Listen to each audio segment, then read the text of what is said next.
Mas Rifnu, KTW dan Akira dan semuanya. Mungkin sebelum itu kita minta penjelasan sedikit mengenai Telepon yang Tak Pernah Berdiri itu film tentang apa sih kalau nggak tahu?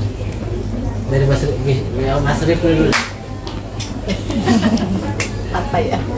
Telepon yang Tak Pernah Berderi. Ya. Ya, itu kisah tentang keluarga seorang anak yang merindukan ibunya yang pergi ke menjadi TKW ke Arab Saudi dan menanti telepon dari ibunya. Intinya itu sebenarnya. Adapun persoalan di dalamnya yaitu melibatkan dengan saya sebagai kepala desa di desa tersebut, namanya Pak Suyatna, petahana yang saat itu lagi pemilihan juga ya, dan saya menang. Ya pastilah menang ya. Dan ini anak saya Bima, dan pada akhirnya di sini dipertemukan dengan Tini yang memang merindukan sekali ibunya dan bagaimana dia bisa berkomunikasi dengan ibunya, apakah ibunya juga sama seperti apa yang dirasakan Tini. Nah, segala persoalan itu dibalut dengan drama yang epik sekali oleh sutradara, dan kerjasama yang bagus sekali antara satu pemain dengan pemain lainnya, dan kru-krunya juga cihuy. Jadi lengkap lah, ini drama yang wajib ditonton karena ya setidaknya dari judul ini setelah nonton paling nggak kita mau segera mengambil handphone untuk menelpon ibu kita sebelum semuanya terlambat. Kak Tiwi ini kan pertama kalinya nih main film, mungkin tantangannya sendiri, terus sempet kayak gugup atau enggak pertama kali acting gitu, mungkin bisa di Gugup.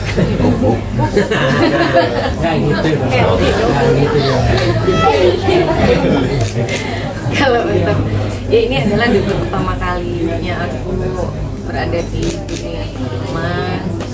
Ini pengalaman pertama yang sangat menarik dan bisa dibilang tidak akan bisa dilupakan karena sangat-sangat menyenangkan. Yang pertama aku dapat film yang alur ceritanya bagus banget, terus pemain-pemainnya semuanya keren-keren, dan di sini aku merasa sangat diterima banget. Jadi tidak ada kata gugup. Awalnya sih masih gugup ya gitu, tapi karena pendekatan satu sama lainnya sangat ya alhamdulillah dilancarkan gitu.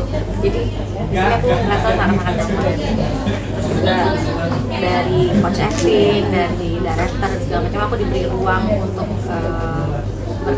berkarya, berkreasi, membangun karakter Surti ini dengan alhamdulillah mudah-mudahan bisa mendelivernya dengan baik. Jadi tantangannya sendiri lebih karena ada bahasa asing yang harus aku gunakan di sini. Itu yang aku selalu latihan terus. Terus pendalaman karakter menjadi seorang ibu yang memang sangat ibuan, yang dimana lumayan agak jauh dari karakterku sendiri. Di situ aku belajar bagaimana mendalami dengan bantuan berdiskusi dengan orang-orang yang lebih paham dan lebih ada berkompeten.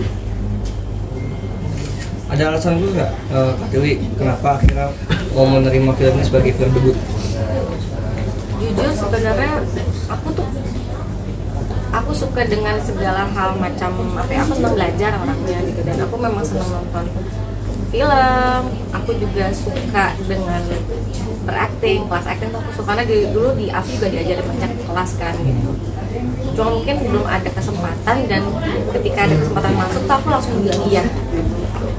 Yang penting aku pengen perannya yang memang aku sanggupi, yang aku bisa, itu aku ambil. Kalau Akila sendiri, kenapa tertarik dengan proyek ini? Alasannya?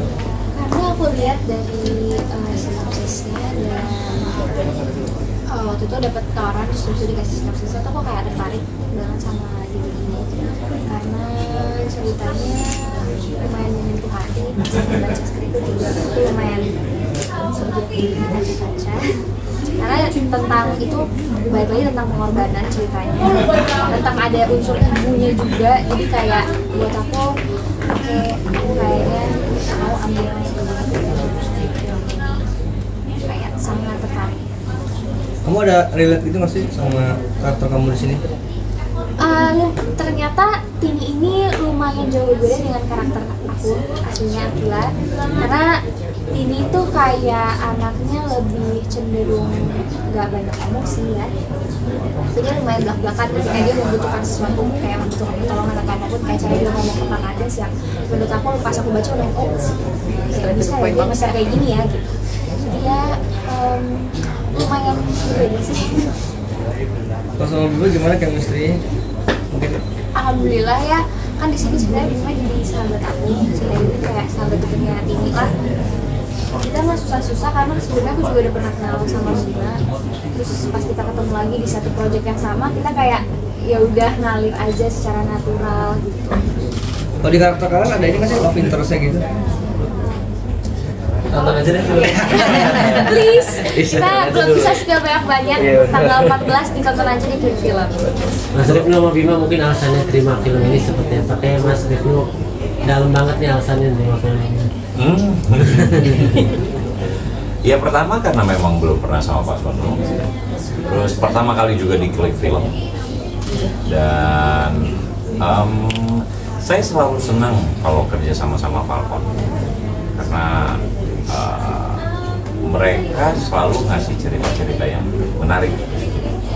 Dan pertama kali juga sama Tiwi, dan kalau mereka sih Akila, Bima memang udah pernah ketemu ya di Surat Kecil Untuk Tuhan Falcon juga. Intinya adalah ketika sekarang banyak peran-peran yang aku mainkan di luar sana dengan karakter yang seperti itu, maka ini adalah cara terbaik untuk nyuci dosa. Karakter ini seperti mandi bunga. Itu makanya aku happy banget dengan karakter ini, walaupun nggak terlalu baik ya, tapi yang jelas manusia gitu, yang punya rasa kasih sayang juga gitu ya. Ya pada akhirnya ya gitu nonton ya. Bima tadi cerita sempat bertengkar ke Mas. Wajar lah apa sama. Iya. Maksudnya kalau misalnya ini ada yang terbawa emosi nggak sih setelah ngelakonnya adegannya, kalian terbawa emosi dulu? Enggak sih ya, kayaknya kalau misalnya itu pas lagi adegan sama langsung berantem ya meluapkan emosi secukupnya di set gitu. Jadi setelah itu ya udah. Bim, tegang nggak Bim? Ngelap kayak apa emosi Mas Rifnu? Kenapa? Tegang nggak? Tegang gitu, kayak takut gitu. Ya lumayan ya. Gimana pas mau tag? Maaf Mas, apa gimana dulu? Enggak lah. Enggak. Sama-sama udah di dalam karakternya, jadi kalau itu udah ya. Sebelumnya dia pernah jadi anakku juga tahu. Dan di situ disiksa ya. Benar-benar bukan ini sih. Oh yang main iya, jadi anaknya. Ini benar sih. Nah, dia pengen baju bola. Lu ingat ya? Enggak. Ada. Wah, udah ini yang ke berapa berarti? 3 ya? Yang ketiga. Ada kesulitan nggak? Apa dipasangin lagi gitu? Gua sih paling Ngalir aja. aman, ngalir aja. Wah kaget aja, buset gede banget. Kalau Tiwi kan perannya menguras emosi banget nih. Waktu adegan nangis atau adegan apa, ada kesulitan nggak? Kan ini debut nih. Jadi ada satu scene yang buat aku tuh sangat berat karena belum pernah juga ngelakuin acting yang sebegitu menguras emosi. Jadi di set itu benar-benar dibangun ambience yang benar-benar kelam gitu, sampai semua kru itu pada diem. Itu pulang dari sana saya minum Panadol 2 sakit banget saya gitu. Jadi sampai aku ngomong sama manajerku itu kan, aku sakit banget gitu. Mungkin karena terlalu masuk mungkin ke karakternya, sampainya keluar dari set itu tuh air mataku masih tetap bercucuran sampai bilang aku nggak berhenti nangis, aku nggak nangis gitu. Sampai akhirnya aku pas pulang ke hotel udah minum Panadol, sebut merek apa ya, minum Panadol 2 tuh tidur kayak lega gitu kayaknya. Itu sih. Ketagihan acting atau malah Kapok. jadi kapok? Enggak dong, ketagihan. Berapa persen di film ini kita akan mendengar suaranya Tiwi? Karena Dia akan bernyanyi surat. Dan itu sulit bagi aktor, itu kan suara doang yang dimainkan, tapi gimana cara membawa suasana di dalam film walaupun hanya dengan suaranya dia doang gitu yang dihadirkan di dalam film. Karena dia akan membawa perjalanan cerita itu. Mas Ribnu jadi orang main anak muda ini jadi kehidupan muda lagi Mas Ribnu. Siapa bilang saya tua ya? Nah, saya kan cuma Mas Ribnu tua. Ya saya karena memang beda juga, nggak jauh-jauh banget ya. Iya nggak jauh banget. Tetap Gen Z. Alpha. Skibidi. Miwing. Generasi COVID nih. Ya selalu enjoy lah. Kenapa aktor itu memang susah tuanya? Karena dia selalu dipasangkan dengan yang muda-muda kan. Jadi ya begitu. Kak Tiwi kan jadi TKI itu gimana observasinya atau segala macamnya, ada nggak sih untuk observasi ke karakter itu? Untuk observasi sih ada beberapa kenalanku yang sempat kerja di sana, malahnya aja kayak kangen banget gak sih sama anak apa yang dilakuin, karena kan aku pikir mungkin kalau ini ceritanya panjang seru sih kayaknya, cuma kan karena memang sedikit aku pengen tahu kalau lagi kangen kayak gimana, terus apa sih ketakutan yang selalu terlintas di pikiran mereka ketika berjauhan seperti itu, dan apalagi dalam keadaan dulu di awal tahun 90-an kan mungkin hubungan kerjasamanya belum terjalin ya sebelum keadaan. Terus aku juga ditanamkan pemikiran bahwa ini adalah, bayangkan ini adalah hari terakhirmu bersama orang yang memang kamu cintai. Itu yang wah, berjauhan. Bayangin tinggalin dia dari kecil, tiba-tiba pas ketemu dia masih bisa ketemu dia masih ingat aku nggak ya, kayak gitu.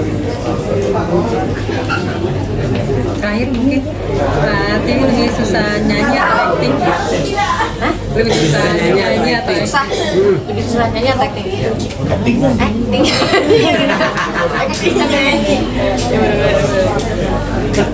Lebih susah mungkin karena ini dunia baru buat aku, lebih di acting sih, karena kan mungkin kalau nyanyi aku bisa menjadi diriku sendiri. Kalau untuk berakting aku harus bisa masuk ke karakter yang mungkin itu karakter sama sekali di dunia nyata. Satu lagi nih, hal yang paling penting nih buat suami istri ya, yang kadang menyimpan kebohongan, yang kebohongan rasa, yang dihadapin selama bertahun-tahun, tidak ada kejujuran dalam rumah tangga, menyimpan itu selama bertahun-tahun, dan pada akhirnya ada satu momen yang membuat itu akhirnya meledak. Karena semua orang pasti relate dengan persoalan kita acting sepanjang hari bersama keluarga kita, tapi satu momen ini bukan di dalam cerita ini, itu yang menarik.